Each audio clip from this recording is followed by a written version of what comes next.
Ada pemirsa mau langsung ke sini, silahkan. Ini baru dimulai semingguan ini.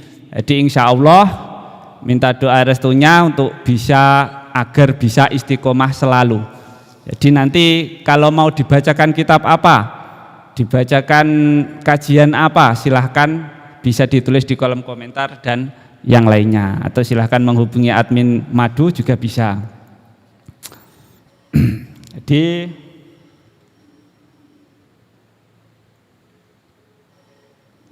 silahkan bisa datang di studio Madu TV langsung bisa. Jadi tempatnya di Pondok Pesantren Madinul Ulum. Jadi di sini itu pondoknya banyak, Madinul Ulum, Bustanul Furqon, Madu, Kyai Haji Ahmad Bajuri dan yang lainnya. Pengasuhnya banyak, pondoknya banyak, yang dibacakan juga banyak. Silahkan mau dikaji apa bisa.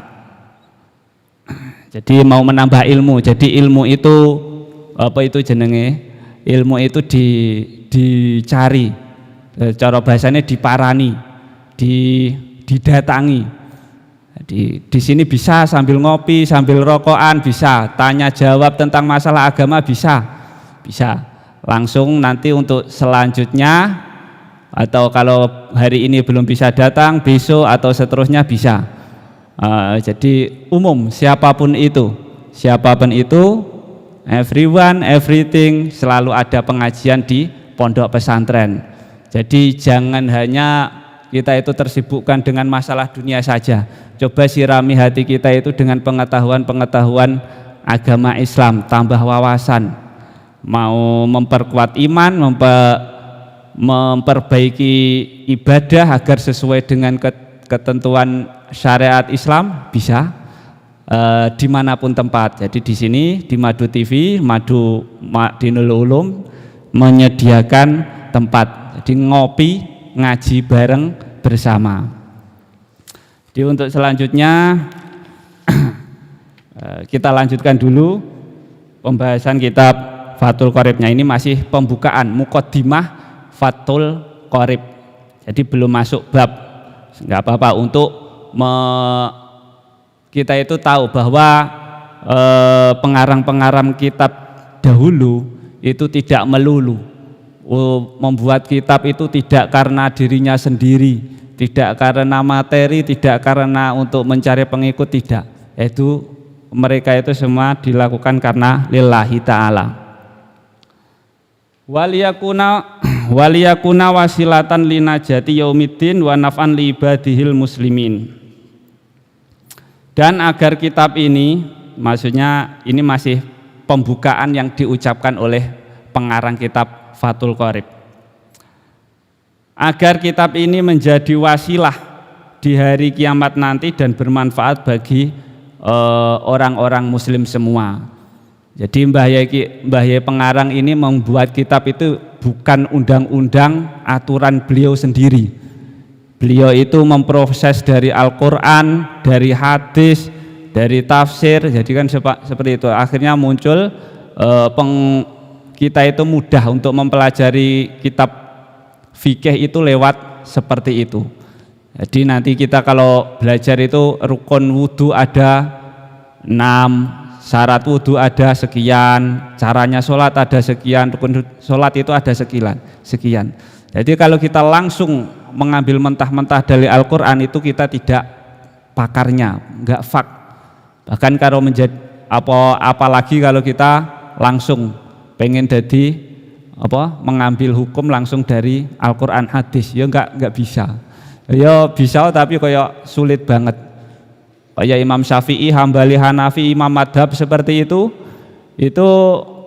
menjadi imam madhab seperti itu juga ada prosesnya, disepakati banyak ulama, harus hafal Quran hadis, hafal tafsirannya, hadisnya harus hafal ribuan, perawinya siapa. Jadi kan nggak kuat kalau nggak mampu kalau kita, apalagi zaman sekarang. Jadi nggak bisa menelurkan hukum, apalagi menafsirkan Al-Quran hadis dengan pendapatnya sendiri.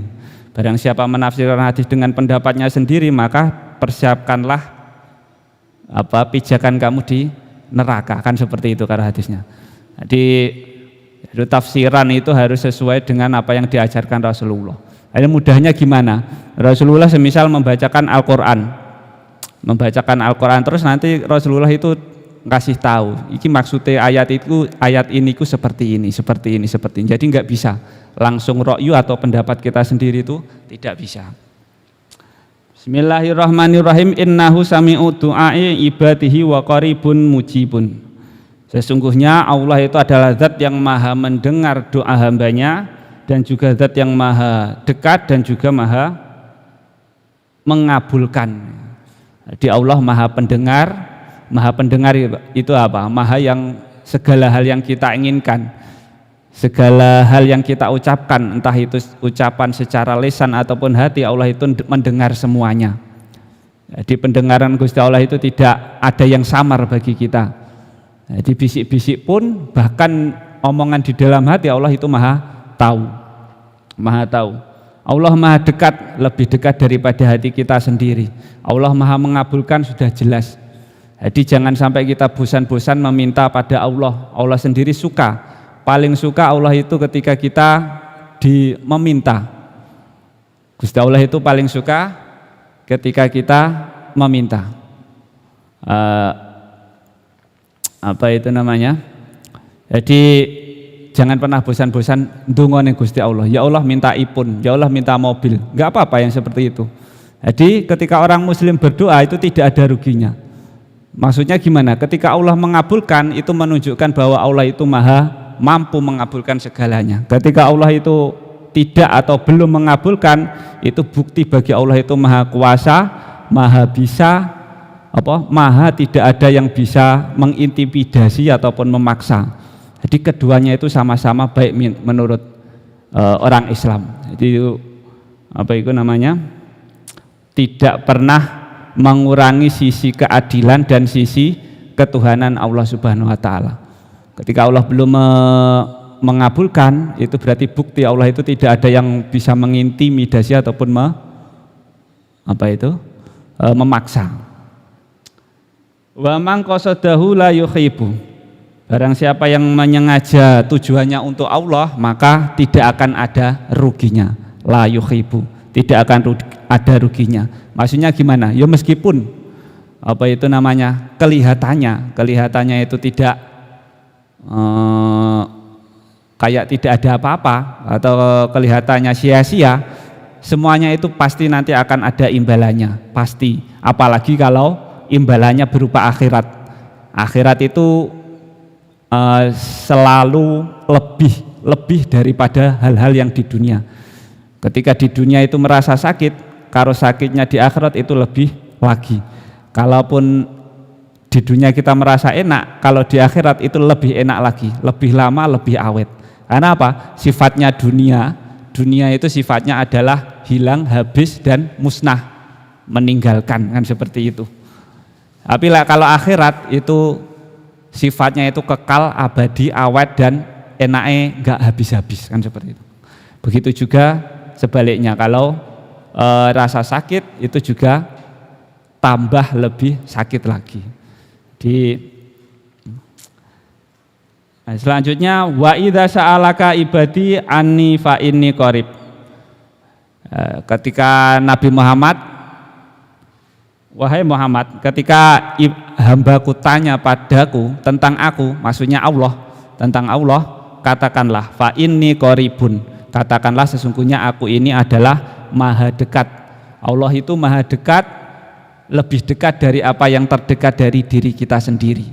Jadi ketika seseorang itu tidak bisa mengenal dirinya sendiri kalau dia belum mengenal Tuhannya, kan seperti itu. Engkau intinya apa? Intinya adalah ketika kita adalah yang diciptakan, kita harusnya tahu siapa yang menciptakan. Terus tahu siapa yang menciptakan, kita harusnya tahu bagaimana cara menyembahnya. Lewatnya apa? Ya lewatnya ilmu-ilmu fikih yang diajarkan oleh Rasulullah dengan lantaran sampai saiki para ulama-ulama, kan seperti itu. Wa'lam, jadi nggak bisa sakarepe dhewe membuat ilmu sakarepe dhewe. Pengen ngerti Tuhane tapi pakai cara ibadahnya enggak seperti anjuran syariat, yang enggak bisa diterima. Wa'lam annahu yujadu fi ba'di naskhi hadzal kitab fi ghairi khitbati tasmiyati taratan bitakrib. Kitab ini dinamakan salah satu versi dinamakan dengan kitab takrib. Wa taratan bi ghayatil ikhtisar, dan juga versi yang lain dinamakan kitab ghayatul ikhtisar. Di kitab ini sudah 1000 tahun apa 500 tahun yang lalu ini. Ini kitab kuno, tapi masih dipakai di kalangan pesantren sampai sekarang ini. Falidzalika samaituhu bismaini ahaduhuma Fathul Qorib bil Mujib fi syarhil al-Fadid Takrib. Dengan hal ini pensyarah kitab Takrib ini menamai kitab ini dengan Fathul Qorib al-Mujib, yang mensyarahi atau menjelaskan setiap lafaz-lafaz takrib. Jadi kalau sampean di takrib itu ada namanya matan, di Fathul Qorib itu ada namanya matan, ada namanya syarah. Kalau yang tengah, yang banyak itu biasanya namanya syarah, kalau di pinggir itu namanya matan, yang lebih simpel, lebih mudah dihafal. Nanti penjelasannya di syarah yang di paling besar itu, yang paling banyak penjelasannya. Wasani al-qaulu al-mukhtaru fi syarhi ghayatil ikhtisar. Yang kedua juga disebut sebagai kitab syarah ghayatul ikhtisar. Sama, ini kitabnya sama dengan dua nama versi berbeda. Isinya juga sama. Jadi kalau kita nanti belajar fikih itu dari dasar sampai yang atas itu sama saja. Nanti bab yang pertama itu toharoh, sholat, puasa, zakat, haji ila akhirih. Sama ketika kita nanti belajar kitab akhlak sampai tasawuf itu sama saja. Nanti bab pertama mesti tentang ilmu, tentang masalah hati, sabar dan yang lainnya. Biasanya runtutannya sama.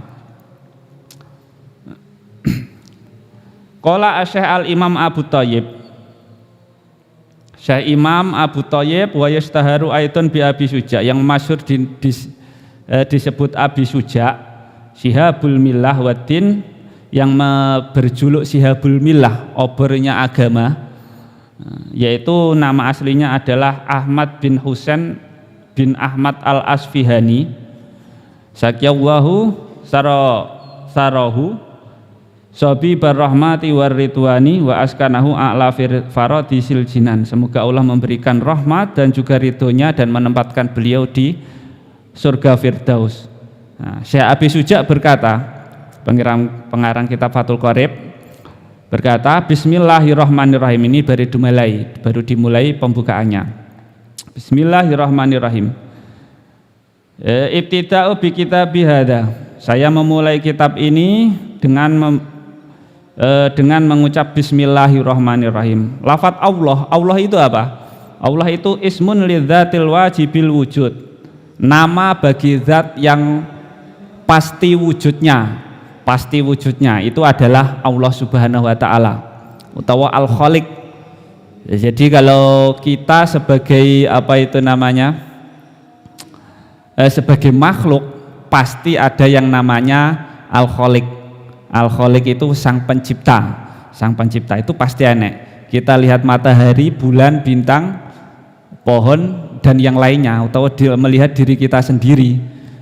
Pertumbuhan kita, siapa yang mengatur kenapa matahari dan bulan tidak pernah tabrakan, kenapa selalu berputar podo porosnya. Itu kan keteraturan. Ada pencipta, ada pengatur segalanya, yang mana kekuatan maha besar itu kita tidak mungkin ketika kita tidak meyakini bahwa adanya sang pencipta, siapa yang mengatur, siapa yang menciptakan segalanya itu. Jadi sangat tidak mungkin sekali kalau kita tidak mempercayai Tuhan. Kok Tuhan tidak ada? Itu sangat tidak mungkin. Mungkin kalau ada yang mempercayai bahwa tidak ada Tuhan, itu otaknya salah. Karena yang jelas adanya alam ini sudah ada penciptanya. Kan nggak mungkin kok muncul dengan sendirinya, itu nggak mungkin.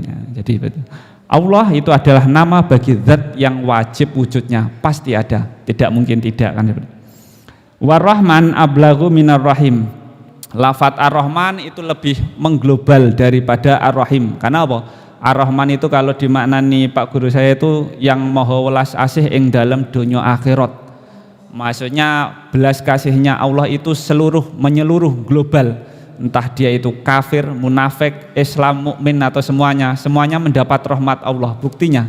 Buktinya adalah semuanya masih bisa makan, masih bisa enak-enakan, tidur nyenyak, makan kenyang dan yang lainnya, kan seperti itu.